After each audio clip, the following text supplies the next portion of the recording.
Hello, hockey, basketball, and soccer fans. My name is David. I thought I would start this video. Just going to see what the time is there. At 12:53 on the morning of Monday, 15th of April, North American Eastern Time. So that's 4:53 the same morning, GMT. So it's about for many Raptors fans, the end of the season. So after 4 preseason games and 82 regular season games, the Raptors will not be seeing playoff action. Indeed, they were eliminated a week or two ago from a chance to even qualify for the postseason via the play-in tournament route. The Raptors, to have qualified for the 2024 postseason, would have had to have finished in the top 10 of the Eastern Conference. Because the Raptors finished outside the top 10 of the Eastern Conference, they didn't qualify. And at least they knew they wouldn't be. Indeed, with the Raptors having finished the regular season with more than double the number of losses as wins, it kind of made sense. They weren't going to qualify. Then I believe they finished more than 10 games out of 10th. So I also watched TikTok video put up by the Teal Sports Talk YouTube man. Found in my YouTube feed a live stream in reaction to the Raptors' 118-103 loss to the Miami Heat of the second of two April games between the two teams. Live stream by the Pensary Basketball YouTube man.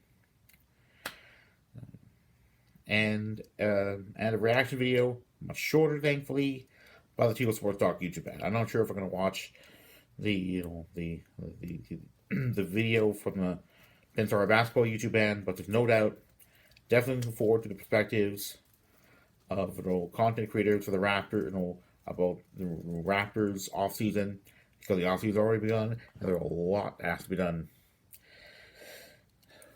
Again, I didn't think the Raptors were necessarily going to automatically qualify for a playoff, but it was a rough season. There's no sugarcoating it. Indeed, among Canada's NBA and NHL teams, the Raptors, Ottawa Senators, and Montreal Canadiens all had rough seasons, and none of them are seeing playoff action. Well, we can add Calgary Flames in as well. Whereas in terms of the order in which those teams clinch playoff spots, the Canucks, Jets, Leafs, and Oilers will be seeing playoff action. So in terms of when I plan to next talk about in a YouTube video, whether short or long, anything to do with basketball, either the two tournaments, the 3-on-3 basketball tournaments, very much the relevant Canadian teams have entered, qualification tournaments to take place in Hungary in mid-May, the 5-on-5 men's and women's teams qualified for the Paris Olympic Games. So I'm definitely looking forward to watching the basketball there. Not sure how much of the NBA Summer League I'm going to watch, but I'm definitely also a soccer fan. But I'll have to see what games that feature any of CF Montreal, Toronto FC, and Vancouver Whitecaps will be televised on TSN or Sportsnet. I don't have an Apple TV subscription, so I'll have to see what games are available. I definitely like to watch soccer if possible. I mean, there's the Euro tournament and all that. But yeah. So mercifully, the Raptors have played all the games that they've needed to play during this current season. And hopefully next season we'll see playoffs, we'll see postseason, but pretty much anything goes. I mean, it really depends on what players the Raptors bring in. And yes, they're not the Arizona Coyotes, playing out of a post-secondary institutions arena or stadium, whatever. But yeah, the Raptors season's over, and looking forward to the offseason, looking forward to the draft. Finding out if the Raptors' first pick of this upcoming draft will be in the top 6. Keep in mind that the pick the Raptors exchanged to the San Antonio Spurs to reacquire center Jakob Poeltl stays with the Raps if it is in the top 6. If it's below the top 6, it goes bye-bye. It goes to San Antonio Spurs. So let's see if it'll be in the top 6, or if that first pick for the Raptors in this draft will be below the top 6. Or perhaps not even the top 10, but who knows. But again, drafting is part of what the Raptors are going to have to do better going forward. And also in terms of, getting, in terms of doing what what last season, last NBA NHL season, the Vancouver Canucks did in terms of the trading away of Bo Horvat. And in terms of pending unrestricted free agents, so that the Raptors do not face another situation as they did in the 2020s when when Masai Ujiri and Bob Webster just let pending unrestricted free agents walk for nothing, and that's not the way to go. It's important to get assets for these agents, for as many of them as possible. But again, it's too early to tell whether enough of the changes the Raptors made to the offseason will mean an improvement on their awful record of the Raptors had in regular season play. After all, an excellent preseason was just so deceptive. 4 wins of 4 games, and one of those teams was based on the other side of the Pacific Ocean, in the Cairns, in northeastern part of the Australian state of Queensland.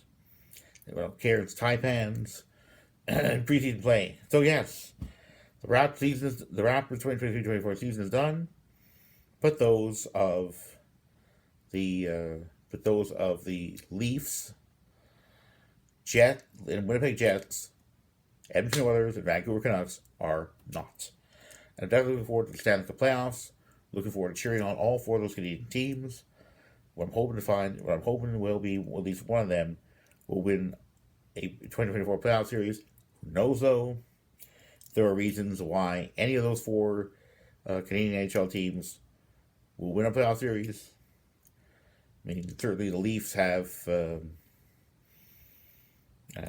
Certainly the Leafs have scoring power. Austin Matthews may very well reach 70 regular season goals for the first time I can remember of any Leaf player ever having reached during that time of the NHL season. Leafs have their core 4. Secondary scoring has been inconsistent, but again, it does step up every now and again. The question will be if it will step up in the way that during the IHF Adult Women's World Top Division Tournament, such scoring did for the relevant Canadian team. More on that. I plan to address in a separate video. But anyway, I'm going to try to wrap this video up as soon as possible. So I do encourage anyone who does like the video to click that like button. Anyone who wants to, who likes to watch videos such as this one, to subscribe to my channel, and for more time notifications, if that's what you want to do, click the notification bell below whatever the video was displayed on in any whatever YouTube app or or web-based browser on any mobile device or laptop. I do try to put out these short, videos, whether long or short ones, multiple times a week, at least during the NBA and NHL regular season. On that note, I'm going to say, go Leafs go Raptors go Toronto FC go, and with respect to Canadian national teams for which I cheer, including but not only limited to the adult women's team that narrowly beat in single overtime its American counterpart to win gold, as well as for the upcoming the under 18 men's team, which will be starting up its own starting up its own quest for gold later on this month. Go Canada, go.